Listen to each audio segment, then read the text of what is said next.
So I've been seeing a good number of different opinions on what is the best or most optimal skill tree to be using in ARCRaiders, and to put it bluntly, a good number of those claims are simply incorrect. So I've taken it upon myself to extensively research and test every single skill in ARCRaiders so that I can objectively present to you the mathematically correct skill tree. Let me start by going over a few common misconceptions. Used to the weight. Everybody seems to blindly just put 5 points into the skill because, in theory, it sounds good to be as light as possible, right? But if we break it down, we can start by eliminating epic shields from the equation. In this meta, on the current patch, nobody should be running epic shields. The movement penalty is way too severe. Even with 5 points in use to the weight, the movement penalty is still huge, and it just isn't conducive for success in PvP in the current meta, where movement is so relied on.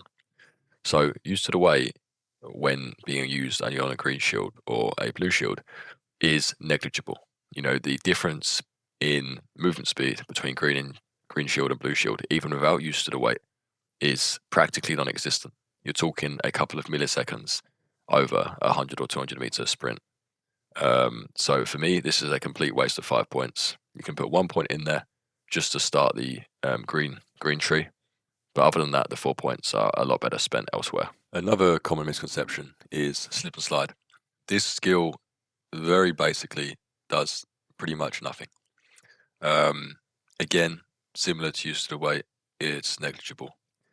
If you're going downhill or down an elevator, it can allow you to slide a tiny bit longer, but using it in most use cases, such as in combat to slide around corners or to slide into an engagement, it doesn't do anything. Previously, people thought that it might allow you to get into the slide animation quicker, and therefore, improve the speed of your overall movement. But this has been debunked. Simply isn't the case. Yeah, useless skill.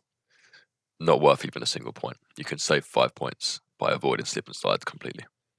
In fact, you don't even need the entire right side of this mobility tree. There are some skills that are potentially useful, but are definitely there's no essential skills on this side of the yellow tree. So avoid that altogether. Okay, and for the third and final misconception, we have heroic leap. This is just broken. This skill just does not work. You can test it if you like in the practice range, but it's already been extensively tested. In theory, it's a great skill. If it even gave a little improvement to the dodge roll distance, I'm sure a lot of people will be putting 5 points here. But if you are putting any points into this skill, you are just putting them in the bin. To be blunt, avoid this altogether until you see a fix in the patch notes. Okay, now that we've spoken about the three common misconceptions, skills that people are picking, let's go over some skills that again are sort of common misconceptions, but the other way around. Some underrated skills that a lot of people are overlooking. 3 deep breaths.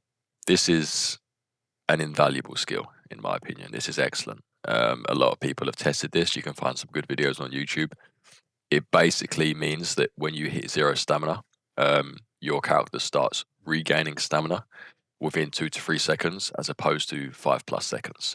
So if you're in a fight and you're trying to dodge roll away or towards people and you hit 0 stamina, without 3 deep breaths, it would take your character about 4 to 5 seconds of complete incapacitation, basically, where you can't perform any movement action before you start regaining stamina. With 3 deep breaths, that period is shortened to about only 2 seconds. This skill is one of the only skills in the game that's got such a big kind of percentile difference between 0 points and 5 points. Most skills are a lot tighter between 0 to 5 skill points. So yeah, this is a hugely underrated skill. I'm not seeing many people pick this, but for me, this is arguably essential. Some other underrated skills are the looting noise and breaching noise and looting speed skills in the red and green trees, respectively. So you've got looter's instincts, which basically means that you see loot faster in a container. Silent scavenger, which means you are more quiet when looting. Gentle pressure, which means you are more quiet when breaching. And proficient prior, which means you are quicker breaching doors and containers. Now, for me, all these 4 skills are hugely useful, particularly if, like me, you've done the expedition. and you're sort of recently this week starting again fresh, you're going to be doing a lot of looting. So this will just save you so much time throughout your raids, and additionally, you can move around the map quieter. Now, there is an argument to be made that if you rarely play solo, then perhaps you could save 8 points here. You still probably want one in each one. You can save 8 points by not taking Silent Scavenger or Gentle Pressure, because if you're in a trio, your chances are your teammate's going to be making a lot of noise anyway, so you're going to struggle to be quiet. But if you do play solo, at least some of the time, then for me it's massively worth running these two skills. It can just increase the likelihood that people don't hear you, when you're trying to do loot runs in the vicinity of other players. Yeah, massively useful skills that are often overlooked. A few other underrated skills are Looter's Luck. This similar to Breaching Speed and Looting Speed. This can just improve your traversability throughout the map, particularly in early game if you're losing a lot, as there's a good chance that when you loot a container, even body bags now, they've just got recently buffed that when you loot players, this can apply to looting players as well, where you can just instantly basically reveal the loot in the container, so you can be in and out even quicker. This is worth 5 points, in my opinion, massively overlooked. Loaded Arms is only a 1 point skill. This is an absolute no-brainer. You can basically, in conjunction with Broad Shoulders, you basically improve your carry weight by a good amount. If you're running 2 weapons, this applies to both weapons here. So yeah, it just allows you to carry so much more throughout your raids. And then finally, we got Fight or Flight. I have seen this picked a fair bit, but it does still fall into the underrated category for me, because I do see some people skipping past it. This isn't a huge amount of stamina that you regen, but it is enough to be noticeable, and it is, in my opinion, worth the 5 points. You will just get an extra bit of stamina as you take damage, which can be the difference between winning or losing a fight, or surviving or being killed. So yeah, definitely worth the points for me. Okay, let's now go over some essential skills that pretty much everybody already knows about and everybody is already correctly running. That are these 4 in the mobility tree to start with. So Nimble Climber, Marathon Runner, Youthful Lungs, and Carry the Momentum. 4 essential skills. They should be actually the first skills that you spec into if you started a new skill tree, or if you started the expedition. Yeah, without a doubt, essential.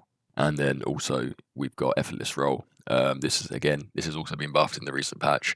You can now, I think, do 4 dodge rolls, sprinting dodge rolls, compared to 2 previously before hitting 0 stam. So that is just complete no-brainer. And then Broad Shoulders, not as essential to get super early, but you do want to get this as soon as you can. Really, just allows you to carry that more loot throughout your raids.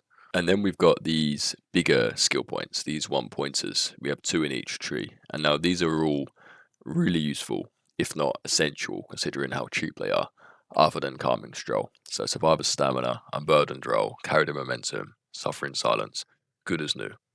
Everybody should be running these 5 skills. Calming Stroll is the only one that you can avoid. It helps you regain a little bit of stamina only when you're walking. That isn't walking normally, that's only walking when you actually press the hotkey for walking, which is, I think, default V, which is slower than sort of just walking with W key. It's a really slow walk, or ADSing. Other than that, no use case where this improves your stamina, so this is just an avoid. But yeah, these 3, they fall into essential. Okay, so before we go over our conclusion and summarize all of the previous points and close out this video, let's just go over some useless skills, some objectively useless skills that nobody should be running. Effortless Swing, no need to be having melee abilities cost less stamina. They don't cost too much anyway, and if you're using your pickaxe that often, then you've got bigger problems. Sky Clearing Swing, again, yeah, more damage to drones, useless, obviously. Fly Swatter, useless again.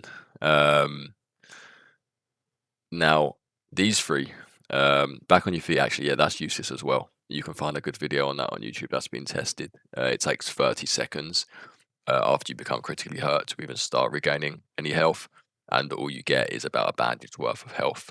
So no viability for PvP. So these 4 skills here, nobody should have any points in there. No excuse for that.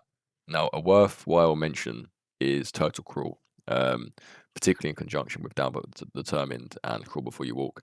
These three skills in group fights or group combat can be really useful. It can just mean that if you get downed, you can survive for a lot longer. These didn't make the mathematically correct skill tree because in a lot of cases you're going to be dead anyway. And I like to play as if you're not going to be downed. You know, if I get downed, I've done something wrong. I've already made a mistake. You know, surviving or getting out of a raid or being rezzed after being downed, that's a bonus. You know, you don't want to play your playstyle around. You don't want to cater your playstyle around being downed and then being able to crawl out of a raid for 30 minutes with a survivor augment. That just isn't conducive to successful or fun gameplay, in my opinion.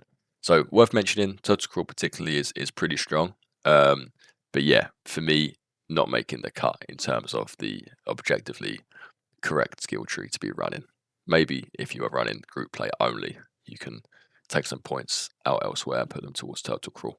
But other than that, doesn't quite make it. And then we've got Minesweeper, which isn't completely useless in some situations, but doesn't quite justify the 36 points required to take it.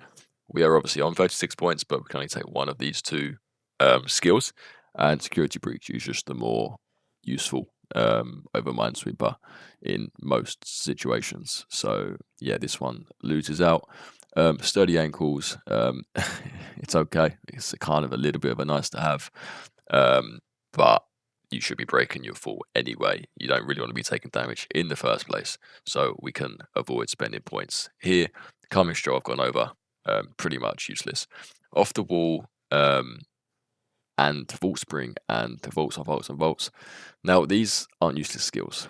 You know, there is a world where you could spec into a Vault Spring, for example. There's a good video on YouTube where somebody goes over the usability of Vault Spring, and it does open up a playstyle that is a little bit different to the way most players are playing, where you can kind of hop between vaults and gain a lot of movement and momentum when jumping off certain walls and positions, etc. So there is a world where this can be useful, but with how useless some skills are in the mobility tree, you're just not going to hit that 36 point benchmark in order to unlock one of these without putting points into useless skills such as Ready to Roll, for example.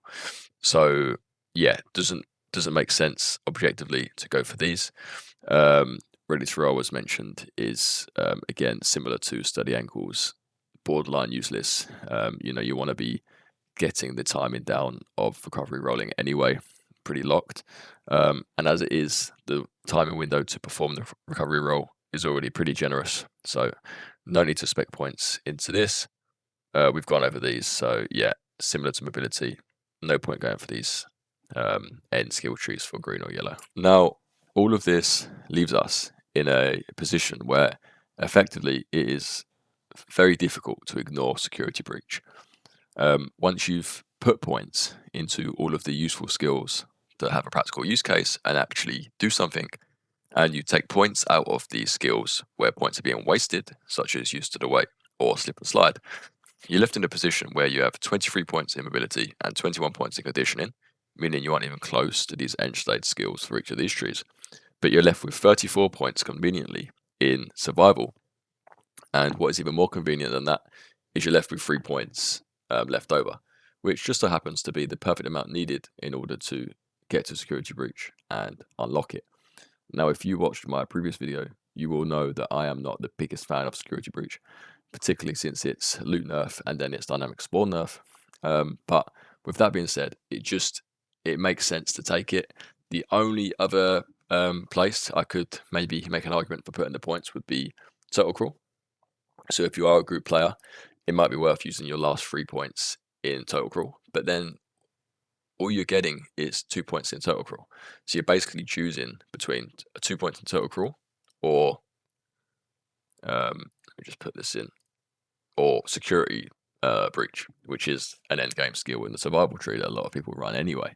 So yeah, for me, this just is the most logical skill path, makes the most sense, and as a result, is a no-brainer. Let me know your thoughts below. I think I've cracked the code really with this one. But if you disagree, please do let me know below. And yeah, thanks for watching.